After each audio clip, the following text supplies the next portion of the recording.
रूस की हाइपरसोनिक मिसाइलें यूक्रेन युद्ध में बेअसर साबित हुईं, जिसके बाद ब्रह्मोस मिसाइल ने अपनी जबरदस्त उपस्थिति दर्ज कराई है। यूक्रेन में ब्रह्मोस की अमोघ शक्ति ने ऐसा कोहराम मचाया कि रूस ने भी भारत की ताकत का लोहा मान लिया। न तो नाटो के रडार इसे पकड़ पाए और न ही यूक्रेन के मिसाइल डिफेंस सिस्टम इसे भेद पाए। इसके मायावी प्रहार से हर तरफ हाहाकार मच गया। दोस्तों, भारत और रूस ने मिलकर ब्रह्मोस मिसाइल बनाई है, लेकिन रूस को कभी यह यकीन नहीं था कि भारत उसकी मिसाइलों का भी बाप बन जाएगा। ब्रह्मोस दुनिया की सबसे तेज रफ्तार से हमला करने वाली मिसाइल है। रूस को अपनी खुद की सुपरसोनिक से लेकर हाइपरसोनिक मिसाइलों पर ज्यादा भरोसा था, लेकिन यूक्रेन युद्ध में उसके एक के बाद एक सभी हथियार बेकार साबित होने लगे तो अचानक उसे फिलीपींस वाली बात समझ आने लगी, जिसने अभी हाल ही में भारत से ब्रह्मोस मिसाइलें खरीदकर चीन की छाती पर तान दी हैं। इन मिसाइलों को लगाने के बाद फिलीपींस न केवल लगातार और मिसाइलों की मांग कर रहा है, बल्कि उसने दुनिया को बता दिया कि यह मिसाइल आखिर क्या चीज है। अब यही बात रूस को भी समझ आ गई और जैसे ही उसने यूक्रेन युद्ध में इसका इस्तेमाल किया, सारा पासा पलट गया। भारत के मिसाइल जखीरे के इस ब्रह्मास्त्र का मुकाबला करने में नाटो के सारे सैन्य उपकरण नाकाम रहे। मतलब यूक्रेन युद्ध में नाटो ने रूस की तमाम खतरनाक मिसाइलों को पकड़कर उन्हें रोक दिया, लेकिन ब्रह्मोस की अवधारणा वाली ऑनिक्स के आगे नाटो के सारे मिसाइल डिफेंस सिस्टम ने दम तोड़ दिया। रूस ने धड़ाधड़ 200 से ज्यादा मिसाइलें दागकर यूक्रेन के खेमे में बवंडर मचा दिया। दोस्तों, यह मिसाइल ऐसी तकनीक से लैस है कि इसे कोई भी डिफेंस सिस्टम रोक नहीं सकता। इस मिसाइल से चीन और पाकिस्तान की सांसें अटकी हुई हैं। चीन भारत की अग्नि या पृथ्वी मिसाइलों से उतना नहीं डरता जितना वह ब्रह्मोस की तैनाती से खौफ में आ गया है। दुनिया के 72 देश लाइन लगाकर मोदी के सामने इस मिसाइल की डील के लिए तैयार बैठे हैं, क्योंकि आज अमेरिका की मिसाइलें भी इसके आगे पानी भरती हैं। लिहाजा दोस्तों, इस जानकारी में आपको ब्रह्मोस की असली ताकत से रूबरू करवाया जा रहा है। साथ ही यह भी बताया जा रहा है कि अमेरिका भी इस मिसाइल का मुकाबला क्यों नहीं कर पाता है। आखिर भारत का यह ब्रह्मास्त्र किन घातक मायावी तकनीकों से लैस है, और अब रूस क्यों कहने लगा है कि जिरकॉन की तकनीक से डीआरडीओ इसका बहुत ही घातक संस्करण बना ले। रूस क्यों चाहता है कि भारत से मिलकर ही वह इस प्रोजेक्ट पर आगे बढ़ता रहे। दोस्तों, सबसे पहले तो इसकी खासियत वाला रहस्य आपको बताते हैं। खाड़ी युद्ध हुआ था, जिसमें अमेरिका ने टॉम हॉक क्रूज मिसाइलों का जमकर इस्तेमाल किया था। ये मिसाइलें कम ऊंचाई पर उड़ती और सीधे अपने निशाने पर जाकर उसे तबाह कर देती थीं। क्रूज मिसाइलें निर्देशित होती हैं, हवा में रास्ता बदल लेती हैं और एकदम सटीक निशाने पर वार करती हैं। कम ऊंचाई पर उड़ती हैं, लिहाजा रडार उन्हें पकड़ नहीं पाता है। अब दोस्तों, रूस को इन क्रूज मिसाइलों की जरूरत महसूस होने लगी। रूस जानता था कि उसके पास रॉकेट इंजन है, मिसाइल को तूफान बनाने की तमाम ताकत है, लेकिन सॉफ्टवेयर, एवियोनिक्स और इलेक्ट्रॉनिक क्षमता कम थी, और यह ताकत अमेरिका, इजराइल, जापान के पास ज्यादा थी। अब उसे ऐसे दोस्त की जरूरत थी जो उसकी तकनीक में अपनी तकनीक मिला दे तो प्रचंड ब्रह्मास्त्र बन जाए। भारत के पास भी उस समय तक सुपरसोनिक मिसाइलों के लिए जरूरी खास तरह का इंजन यानी रैमजेट इंजन बनाने की तकनीक नहीं थी। इसे एयर ब्रीदिंग इंजन कहते हैं। यह मिसाइल को आवाज से तेज उड़ा सकता है। हालांकि दूसरी चीजें यानी एयरोडायनामिक्स, वॉरहेड कंट्रोल पैनल में भारत बहुत आगे था।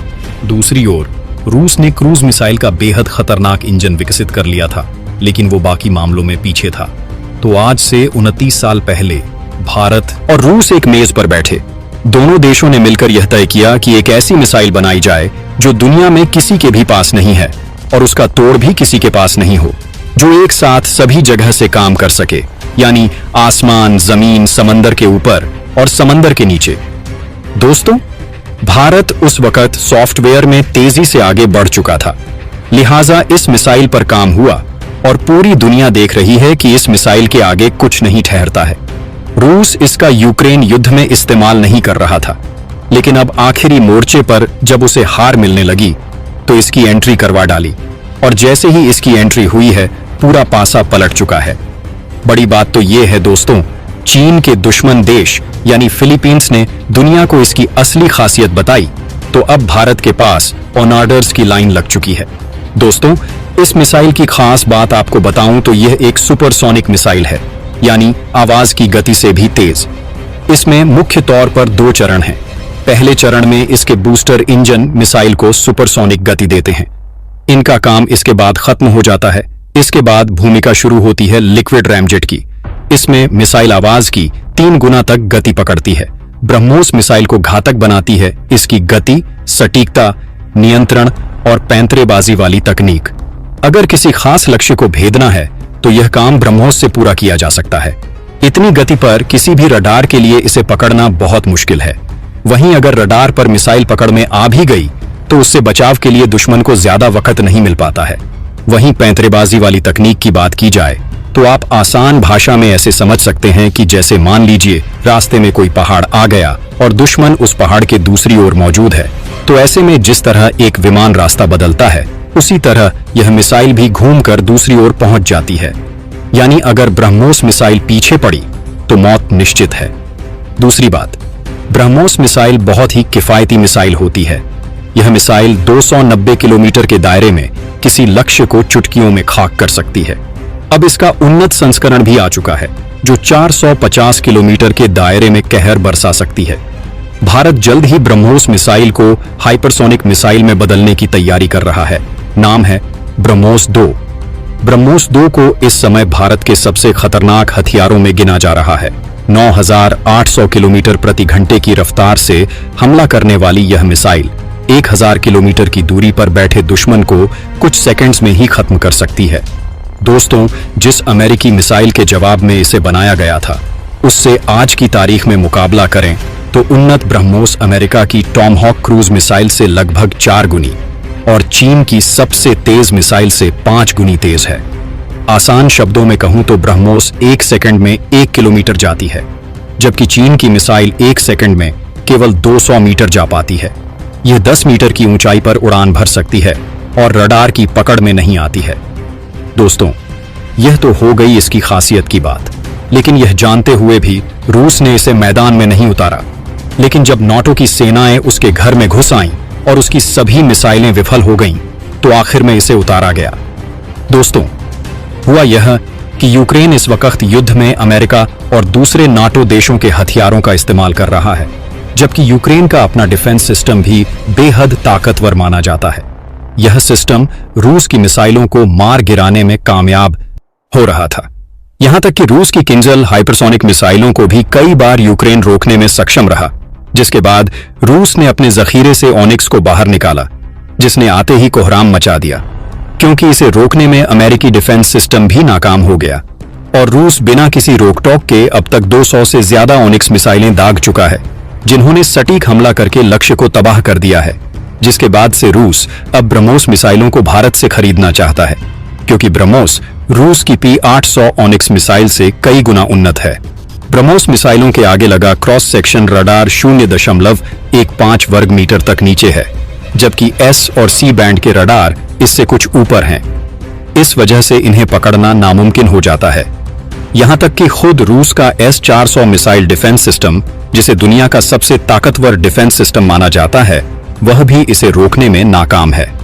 इसी वजह से यूक्रेन के ताकतवर डिफेंस सिस्टम के अलावा अमेरिका के डिफेंस सिस्टम भी इसे नहीं रोक पाए और अब रूस सबसे ज्यादा इन्हीं मिसाइलों से हमला कर रहा है। ब्रह्मोस की इस ताकत से चीन पाकिस्तान दोनों परेशान हैं कि दोनों के पास अमेरिका जैसा डिफेंस सिस्टम नहीं है। दोस्तों, आज से 3 साल पहले पाकिस्तानी राष्ट्रपति आरिफ अलवी ने कहा था कि भारत ने ब्रह्मोस ही नहीं, ब्रह्मोस 2 मिसाइल बनाई है। इस मिसाइल की गति 8.5 मैक है, मतलब आवाज की रफ्तार से 8.5 गुना ज्यादा तेज। ब्रह्मोस मिनट के अंदर पाकिस्तान में प्रवेश कर सकती है, इसलिए हमें अपने डिफेंस को मजबूत बनाने की जरूरत है। मतलब दोस्तों, पाकिस्तान इस मिसाइल से कितने खौफ में है आप खुद समझ सकते हैं, क्योंकि उस घटना के ठीक 1 साल बाद 9 मार्च 2022 को रखरखाव के वक्त ब्रह्मोस मिसाइल पाकिस्तान की दिशा में दाग दी गई, जिससे पूरे में कोहराम मच गया। लेकिन बड़ी बात यह रही कि पाकिस्तान के सारे डिफेंस सिस्टम इसे डिटेक्ट तक करने में नाकाम रहे।